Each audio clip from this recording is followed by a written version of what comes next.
ದೇವರು ಪ್ರೀತಿಸುವ ಪ್ರೀತಿಯ ಬಿಗ್ ಜೆ ಟಿ ವಿ ಪ್ರಿಯ ವೀಕ್ಷಕರಿಗೆ ನಮ್ಮ ಕರ್ತನಾದ ಯೇಸು ಕ್ರಿಸ್ತನ ಹೆಸರಿನಲ್ಲಿ ನಿಮ್ಮನ್ನು ವಂದಿಸಿ ಸ್ವಾಗತ ಬಯಸ್ತಿದ್ದೇವೆ. ಬನ್ನಿರಿ, ಇಂದು ನಾವು ಒಟ್ಟಾಗಿ ಅಧ್ಯಯನ ಮಾಡಿಕೊಳ್ತಕ್ಕಂಥ ಅಧ್ಯಾಯ ಯೋಬನ ಗ್ರಂಥ, ದ ಬುಕ್ ಆಫ್ ಜೋಬ್, ಚಾಪ್ಟರ್ 25, 25ನೇ ಅಧ್ಯಾಯ. 25ನೇ ಅಧ್ಯಾಯ ಭಾಳ ಚಿಕ್ಕ ಅಧ್ಯಾಯ, ಅದರಲ್ಲಿ ಕೇವಲ 6 ವಚನಗಳು ಮಾತ್ರ. ಆದ ಕಾರಣ ನಾವು ಸ್ವಲ್ಪ 1ರಿಂದ 24 ಅಧ್ಯಾಯಗಳಲ್ಲಿ ಇರುವಂಥ ವಿಷಯವನ್ನು ಸ್ವಲ್ಪ ನೋಡಿಬಿಟ್ಟು ಆನಂತರ 24ನೇ ಅಧ್ಯಾಯವನ್ನು ನೋಡಿಬಿಟ್ಟು ಆನಂತರ 25ನೇ ಅಧ್ಯಾಯ ಬಿಲ್ದದ್ದನ್ನು ಮಾತನಾಡುವಂಥದ್ದನ್ನು ಕೇಳಿಸಿಕೊಳ್ಳೋಣವೇ? ಸರಿ. ಯೋಬನ ವಿಷಯದಲ್ಲಿ ನಾವು ನೋಡುವಾಗ ದೇವರಿಗೂ ಸೈತಾನನಿಗೂ ಒಂದು ಸಂಭಾಷಣೆ.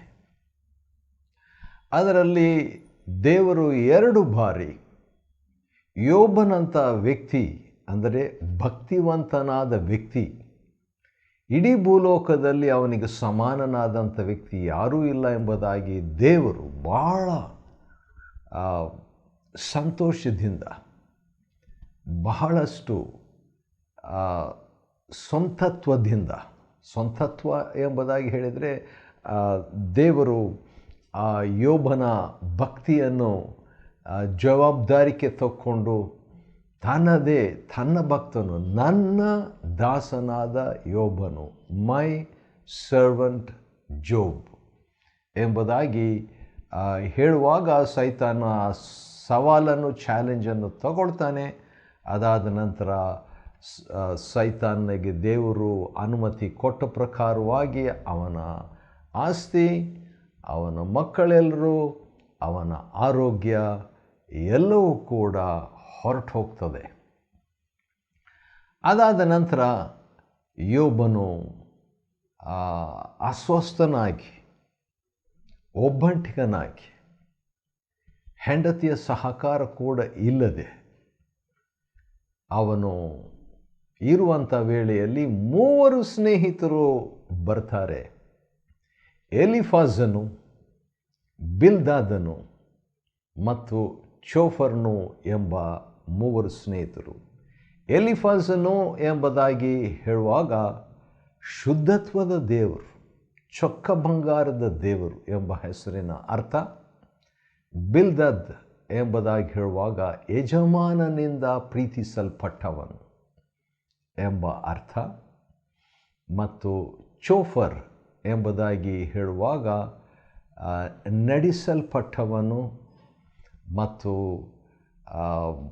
ತಿರುಗುವಂಥವನು ಮತ್ತು ದಾಟುವಂಥವನು ಎಂಬ ಅರ್ಥವನ್ನು ಒಳಗೊಂಡದ್ದು ಚೋಫರ್. ಯೋಬ ಎಂಬುದಾಗಿ ಹೇಳುವಾಗ ದ್ವೇಷಿಸಲ್ಪಟ್ಟವನು, ಹಾಗೇ ಮಾಡಲ್ಪಟ್ಟವನು ಮತ್ತು ಹಿಂಸೆಗೆ ಒಳಗಾದಂಥವನು, ಶತ್ರುವಾಗಿದ್ದವನು ಎಂಬುದಾಗೆಲ್ಲ ಅರ್ಥ ಕೊಡ್ತದೆ ಯೋಬನ ಒಂದು ಹೆಸರಿನ ಅರ್ಥ. ಈ ಪುಸ್ತಕದಲ್ಲಿ ಏನಾಗ್ತದೆ, ಎಲಿಫಜನು 3 ಸಾರಿ ಮಾತಾಡ್ತಾನೆ. ಮೊದಲನೇ ಸ್ನೇಹಿತನಾದಂಥ ಎಲಿಫಜನು 3 ಬಾರಿ ಈ ಒಂದು ಪುಸ್ತಕದಲ್ಲಿ ಮಾತಾಡುವಾಗ ಯೋಬನು ಕೂಡ 3 ಬಾರಿ ಅವನಿಗೆ ಉತ್ತರ ಕೊಡ್ತಾನೆ. 2ನೇ ಸ್ನೇಹಿತನು ಬಿಲ್ದದ್, ಅವನು ಕೂಡ 3 ಸಾರಿ ಮಾತಾಡ್ತಾನೆ. ಅವನಿಗೆ ಉತ್ತರವಾಗಿ ಯೋಬನು 3 ಸಾರಿ ಮಾತಾಡ್ತಾನೆ. 3ನೇ ಸ್ನೇಹಿತನು ಚೋಫರ್ ಎಂಬುದಾಗಿ, ಚೋಫರ್ನು 2 ಸಾರಿ ಮಾತಾಡ್ತಾನೆ. ಆ 2 ಸಾರಿ ಚೋಫರ್ನು ಮಾತಾಡಿದಾಗ ಯೋಬನು ಕೂಡ 2 ಸಾರಿ ಉತ್ತರ ಕೊಟ್ಟು ಮಾತಾಡ್ತಾನೆ. ಈ 3 ಸ್ನೇಹಿತರಲ್ಲದೆ ಆಶ್ಚರ್ಯವಾಗಿ 4ನೇ ಸ್ನೇಹಿತನೊಬ್ಬನು ಬಂದುಬಿಡ್ತಾನೆ. ಅವನು ಯಾವಾಗ ಬಂದನು? ಮೊಟ್ಟ ಮೊದಲು ಬಂದಿರಲಿಲ್ಲ. ಆನಂತರ ಅವನು ಮೆಲ್ಲಗೆ ನಿಧಾನವಾಗಿ ಕ್ರಮಬದ್ಧವಾಗಿ ಇವರೆಲ್ಲರೂ ಡಿಸ್ಕಷನ್ ಮಾಡ್ತಾ ಇರುವಾಗ ಬಂದು ಜಾಯ್ನ್ ಆಗಿರುತ್ತಾನೆ ಅಂತ ಕಾಣ್ತದೆ. ಅವನು ಎಲಿಹು ಎಂಬ ಸ್ನೇಹಿತನು. ಅವನು ಈ 4 ಸ್ನೇಹಿತರು, ಯೋಬನನ್ನು ಒಳಗೊಂಡು 4 ಸ್ನೇಹಿತರಲ್ಲಿ ಅವನು ಚಿಕ್ಕವನಾಗಿದ್ದನು, ಆದರೆ ಜ್ಞಾನಿಯಾಗಿದ್ದನು, ವಿವೇಕಿಯಾಗಿದ್ದನು, ಬುದ್ಧಿವಂತನಾಗಿದ್ದ. ಆದ ಕಾರಣ ದೊಡ್ಡವರು ಮಾತಾಡಲಿ ಅಂತ ಸುಮ್ಮನಿರ್ತಾನೆ. ಕೊನೆಗೆ ಒಂದು ಸಾರಿ ಮಾತಾಡ್ತಾನೆ ಎಲಿಹು ಎಂಬಂಥ 4ನೇ ಸ್ನೇಹಿತನು. ಅದನ್ನು 32ರಿಂದ 37 ವಚನಗಳಲ್ಲಿ ಅಧ್ಯಾಯಗಳಲ್ಲಿ ನಾವು ನೋಡ್ಬೋದು. 32ರಿಂದ 37 ಅಧ್ಯಾಯಗಳಲ್ಲಿ ಎಲಿಹು ಮಾತನಾಡಿದ್ದ ವಿಷಯಕ್ಕೆ 32, 33, 34, 35, 36, 37 6 ಅಧ್ಯಾಯಗಳಷ್ಟು ಮಾತಾಡ್ಬಿಡ್ತಾನೆ. ಚಿಕ್ಕವನಾಗಿದ್ದರೂ ಕೂಡ ಚೊಕ್ಕವನಾಗಿ ಅಷ್ಟೆಲ್ಲ 6 ಅಧ್ಯಾಯಗಳು ಮಾತಾಡಿದ್ರು ಯೋಬನು ಎಲಿಹುಗೆ ಉತ್ತರ ಕೊಡುವುದಿಲ್ಲ. ಯಾಕೆ ಉತ್ತರ ಕೊಡಲಿಲ್ಲ? ಅನಂತರ ಎಲಿಹು ವಿಷಯ ಬಂದಾಗ ನಾವು ನೋಡಿಕೊಳ್ಳೋಣ. ಕೊನೆಯದಾಗಿ ಈ 4 ಸ್ನೇಹಿತರಲ್ಲದೆ ಯೋಬನ 3 ಸ್ನೇಹಿತರು ಪ್ಲಸ್ 4ನೇ ಸ್ನೇಹಿತ ಎಲಿಫಾಸ್, ಬಿಲ್ದಾದ್, ಚೋಫರ್, ಎಲಿಹು ಎಂಬ 4 ಸ್ನೇಹಿತರು ಯೋಬನ ಹತ್ರ ಮಾತಾಡಿದ ನಂತರ ದೇವರು ಮಾತಾಡ್ತಾನೆ. ದೇವರು ಮಾತನಾಡುವಂಥದ್ದು 38, 39, 40, 41 4 ಅಧ್ಯಾಯಗಳಲ್ಲಿ ದೇವರು ಯೋಬನ ಹತ್ರ ಮಾತಾಡುವಾಗ ಯೋಬನು ಕೇವಲ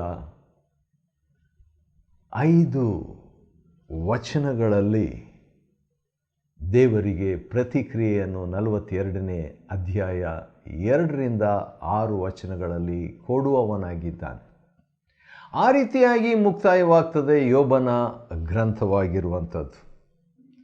ಆದ ಕಾರಣ ಇದು ಭಾಳ ಇಂಟ್ರೆಸ್ಟಿಂಗ್ ಆಗಿರುವಂಥ ಪುಸ್ತಕ. ಒಟ್ಟು ಅಧ್ಯಾಯಗಳಲ್ಲಿ ಎಲಿಫಾಸನು 4 ಅಧ್ಯಾಯಗಳು ಮಾತಾಡ್ತಾನೆ. ಅದಕ್ಕೆ ಉತ್ತರವಾಗಿ ಯೋಬನು 6 ಅಧ್ಯಾಯಗಳಲ್ಲಿ ಉತ್ತರ ಕೊಡ್ತಾನೆ. ಬಿಲ್ದಾದನು 3 ಅಧ್ಯಾಯಗಳು ಒಟ್ಟು ಮಾತಾಡ್ತಾನೆ. ಅದಕ್ಕೆ ಯೋಬನು 9 ಅಧ್ಯಾಯಗಳಲ್ಲಿ ಉತ್ತರ ಕೊಡ್ತಾನೆ. ಚೋಫರ್ನು ಕೇವಲ 2 ಅಧ್ಯಾಯಗಳು ಮಾತಾಡ್ತಾನೆ. ಅದಕ್ಕೆ ಯೋಬನು 4 ಅಧ್ಯಾಯಗಳಲ್ಲಿ ಉತ್ತರ ಕೊಡ್ತಾನೆ. ಎಲಿಹು ಚಿಕ್ಕವನಾಗಿದ್ದರು, ಯವನಸ್ಥನಾಗಿದ್ದರು, 6 ಅಧ್ಯಾಯಗಳಲ್ಲಿ ಅವನು ಮಾತಾಡ್ತಾನೆ. ಯೋಬನು 31ನೇ ಅಧ್ಯಾಯದಲ್ಲಿ ಮುಗಿಸಿದ ಮೇಲೆ ಎಲಿಹು ಮಾತನಾಡುವಾಗ 6 ಅಧ್ಯಾಯಗಳಲ್ಲಿ ಯೋಬನು ಉತ್ತರ ಕೊಡೋದಿಲ್ಲರಿ. ಯಾಕೆ? ಅದನ್ನು 31ನೇ ಅಧ್ಯಾಯಕ್ಕೆ ಅಥವಾ 32ನೇ ಅಧ್ಯಾಯಕ್ಕೆ ಬಂದಾಗ ನಾವು ನೋಡಿಕೊಳ್ಳೋಣ. ಸರಿ, ಈಗ ಯೋಬನ ಗ್ರಂಥದ 25ನೇ ಅಧ್ಯಾಯಕ್ಕೆ ಬರೋಣ. 24ನೇ ಅಧ್ಯಾಯದಲ್ಲಿ ಯೋಬನು ವಿಷಯವಾಗಿ ಮಾತನಾಡುವಾಗ 23ನೇ ಅಧ್ಯಾಯದಲ್ಲಿ ಯೋಬನು ಮಾತಾಡ್ತಾನೆ ಮತ್ತು 24ನೇ ಅಧ್ಯಾಯದಲ್ಲಿ ಕೂಡ ಯೋಬನು ಮಾತನಾಡ್ತಾನೆ. ಎಲಿಫಾಸನ ಮಾತಿಗೆ ಉತ್ತರವಾಗಿ ಯೋಬನು 2 ಅಧ್ಯಾಯಗಳಲ್ಲಿ ಮಾತನಾಡ್ತಾನೆ. 23ನೇ ಅಧ್ಯಾಯ, 24ನೇ ಅಧ್ಯಾಯದಲ್ಲಿ. 24ನೇ ಅಧ್ಯಾಯದಲ್ಲಿ ಯೋಬನು ಮಾತನಾಡುವಾಗ 2 ವಿಷಯಗಳನ್ನು ಅಥವಾ 3 ವಿಷಯಗಳನ್ನು ಮಾತಾಡ್ತಾನೆ. ಒಂದು, ದೇವರ ಬಗ್ಗೆ 7 ವಿಷಯಗಳು. ಎರಡನೇದು, ನೆರೆಯವರ ಬಗ್ಗೆ 21 ವಿಷಯಗಳು. ದುಷ್ಟರ ಬಗ್ಗೆ 7 ವಿಷಯಗಳು ಮಾತಾಡ್ತಾನೆ. ಒಟ್ಟು ದೇವರು, ನೆರೆಯವರು. ಮತ್ತಾಯ 22:37 ನಿನ್ನ ನಿನ್ನ ದೇವರಾಗಿರುವ ಕರ್ತನನ್ನು ಪೂರ್ಣ ಹೃದಯದಿಂದಲೂ ಪೂರ್ಣ ಪ್ರಾಣದಿಂದಲೂ ಪೂರ್ಣ ಶಕ್ತಿಯಿಂದಲೂ ಪೂರ್ಣ ಬುದ್ಧಿಯಿಂದಲೂ ಪ್ರೀತಿಸಬೇಕು. ಮತ್ತ 22:39 ನಿನ್ನ ನೆರೆಯವನನ್ನು ನಿನ್ನಂತೆಯೇ ಪ್ರೀತಿಸು. ದೇವರನ್ನು ಪ್ರೀತಿಸು, ನೆರೆಯವರನ್ನು ಪ್ರೀತಿಸು. ಅದೇ ರೀತಿಯಾಗಿ ಇಲ್ಲಿ ಕೂಡ ಯೋಬನು 24ನೇ ಅಧ್ಯಾಯ ಯೋಬನ ಗ್ರಂಥದಲ್ಲಿ ದೇವರ ಬಗ್ಗೆ, ನೆರೆಯವರ ಬಗ್ಗೆ, ಅನಾಥರ ಬಗ್ಗೆ, ಬಡವರ ಬಗ್ಗೆ, ಕಷ್ಟಪಡುವವರ ಬಗ್ಗೆ, ವಸ್ತ್ರ ಸಾಕಷ್ಟು ಇಲ್ಲದಂಥವರ ಬಗ್ಗೆ ಮತ್ತು ದುಡಿಯುವವರ ಬಗ್ಗೆ, ಬಡವರ ಬಗ್ಗೆ, ನಿರೀಕ್ಷೆಯಲ್ಲಿರುವಂಥವರಿಗೆ ಬಗ್ಗೆ, ನಿಸ್ಸಹಾಯಕರಾಗಿ ಇರುವಂಥವರ ಬಗ್ಗೆ ಮಾತನಾಡ್ತಾನೆ. ಅದು ಒಳ್ಳೆಯ ಒಂದು ಅಧ್ಯಾಯವಾಗಿ ನಮಗೆ ಬರ್ತದೆ. ಈಗ 25ನೇ ಅಧ್ಯಾಯ ನಾವು ನೋಡಿಕೊಳ್ಳುವಾಗ ಯೋಬನು ಮಾತನಾಡಿ ಮುಗಿಸಿದ ಕೂಡಲೇ ಬಿಲ್ದದನು 25ನೇ ಅಧ್ಯಾಯದಲ್ಲಿ ಚಿಕ್ಕದಾಗಿ ಮಾತಾಡ್ತಾನೆ. ಬಿಲ್ದದನು ಚಿಕ್ಕದಾಗಿ 25ನೇ ಅಧ್ಯಾಯದಲ್ಲಿ ಮಾತಾಡುವಾಗ ಯೋಬನು ದೊಡ್ಡದಾಗಿ 26ರಿಂದ 31 ಅಧ್ಯಾಯಗಳಲ್ಲಿ ಮಾತಾಡ್ತಾನೆ. 26, 27, 28, 29, 30, 31 6 ಅಧ್ಯಾಯಗಳಲ್ಲಿ ಬಿಲ್ದದನು 6 ವಚನಗಳಷ್ಟೇ ಮಾತಾಡ್ತಾನೆ. 25ನೇ ಅಧ್ಯಾಯ ಯೋಬ 6 ವಚನಗಳು ಬಿಲ್ದದನು ಮಾತನಾಡುವಾಗ ಯೋಬನು 6 ಅಧ್ಯಾಯಗಳಲ್ಲಿ ಉತ್ತರ ಕೊಡ್ತಾನೆ. ಹೌದು, ಬಿಲ್ದದ್ ಅಂದರೆ ಯಜಮಾನನಿಂದ ಪ್ರೀತಿಸಲ್ಪಟ್ಟವನು, ಮಾಸ್ಟರ್ ಹ್ಯಾಸ್ ಲವ್ಡ್ ಎಂಬುದಾಗಿ ಅವನ ಹೆಸರಿನ ಅರ್ಥ.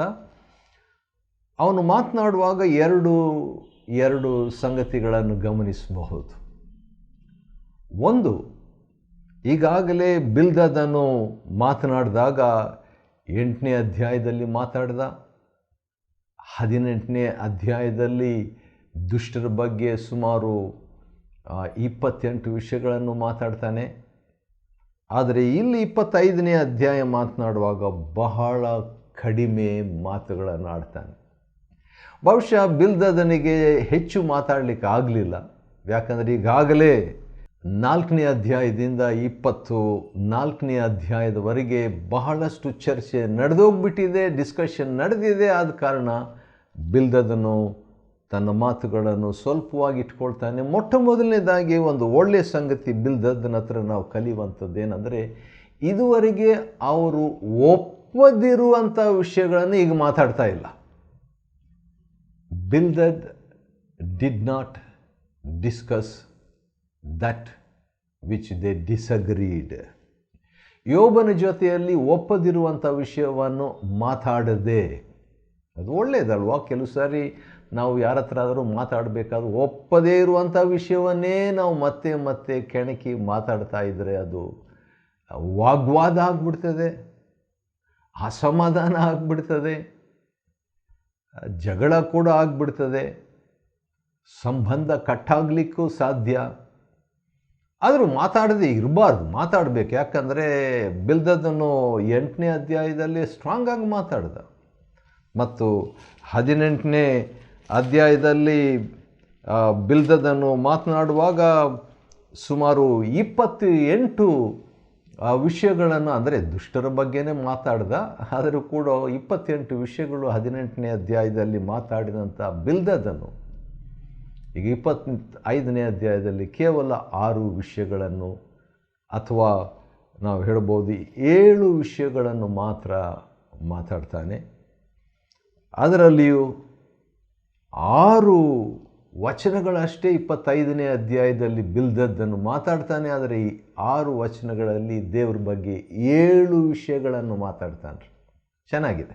ಆದ ಕಾರಣ ಬಿಲ್ದದಿಂದ ನಾವು ಕಲಿತಕ್ಕಂಥ ಒಂದು ವಿಷಯ ಏನಂತ ಹೇಳಿದರೆ, ಒಪ್ಪದಿರುವ ವಿಷಯಗಳನ್ನು ಮಾತಾಡೋದನ್ನು ನಿಲ್ಲಿಸಿಬಿಟ್ಟು, ಅಂದರೆ ಯೋಬನ ಹತ್ರ ಈಗಾಗಲೇ 8ನೇ ಅಧ್ಯಾಯ 18ನೇ ಅಧ್ಯಾಯದಲ್ಲಿ ಆರ್ಗ್ಯೂ ಮಾಡಿ, ವಾಗ್ವಾದ ಮಾಡಿ, ಸ್ಟ್ರಾಂಗ್ ಆಗಿ ಬಲವಾದ ಮಾತುಗಳನ್ನು ಪ್ರಯೋಗಿಸಿ ಮಾತಾಡಿದಂಥ ಬಿಲ್ದದನ್ನು ಬಹುಶಃ ಅಂದ್ಕೊಳ್ತಾನೆ, ಬಹುಶಃ ಯೋಬನು ಕರೆಕ್ಟಾಗಿರ್ಬೋದು, 50-50.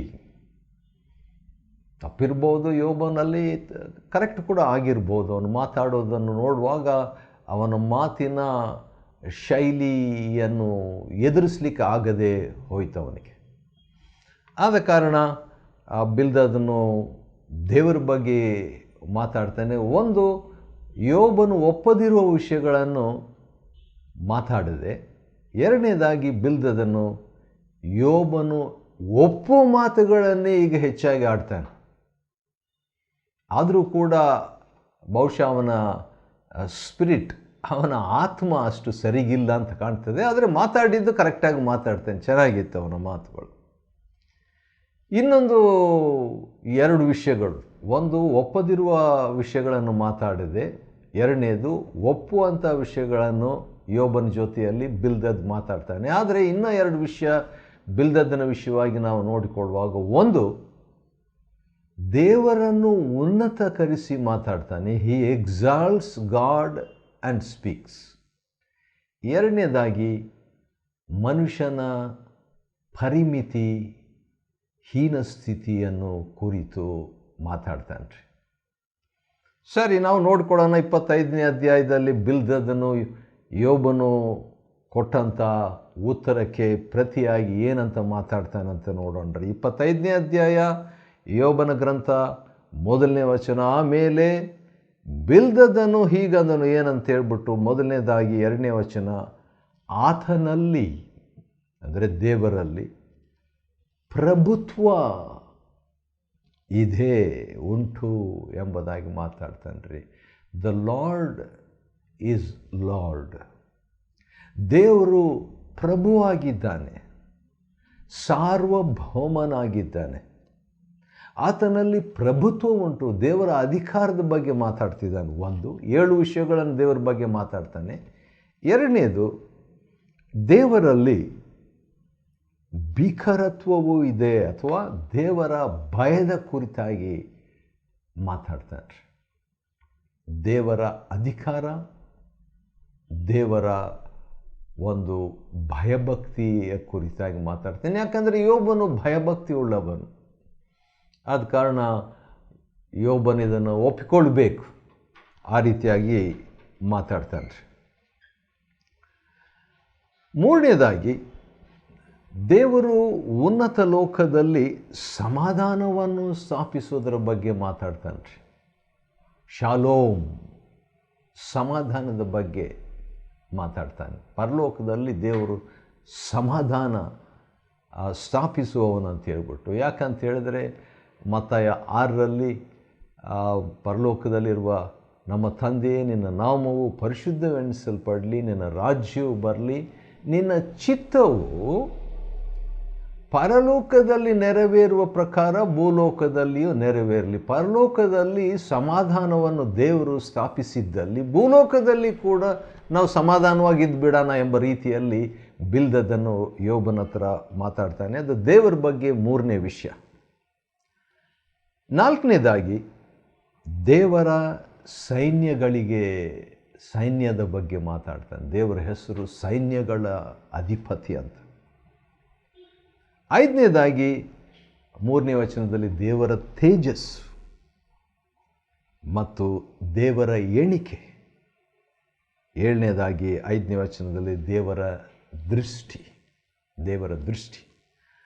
ಆದರೆ ಮನುಷ್ಯನ ಹೀನ ಸ್ಥಿತಿಯನ್ನು ಕುರಿತಾಗಿ ಮಾತಾಡ್ತಾನೆ. ಅದಕ್ಕೆ ಯೋಬನು ಯಾವ ರೀತಿಯಾಗಿ ಆನ್ಸರ್ ಕೊಟ್ಟ, ಪ್ರತಿಕ್ರಿಯೆ 26ನೇ ಅಧ್ಯಾಯದಲ್ಲಿ ಕೊಡ್ತಾನೆ ಎಂಬುದಾಗಿ ಮುಂದೆ ನಾವು ನೋಡಿಕೊಳ್ಳಲಿಕ್ಕಿದ್ದೇವೆ. ಯೋಬನ ಗ್ರಂಥ 25ನೇ ಅಧ್ಯಾಯವನ್ನು ಅಧ್ಯಯನ ಮಾಡಿಕೊಳ್ಳುವಂತೆ ದೇವರು ಕೊಟ್ಟ ಕೃಪೆಗಾಗಿ ಆತನಿಗೆ ಸ್ತೋತ್ರವಾಗಲಿ. ದೇವರು ನಿಮ್ಮನ್ನು ಆಶೀರ್ವದಿಸಲಿ.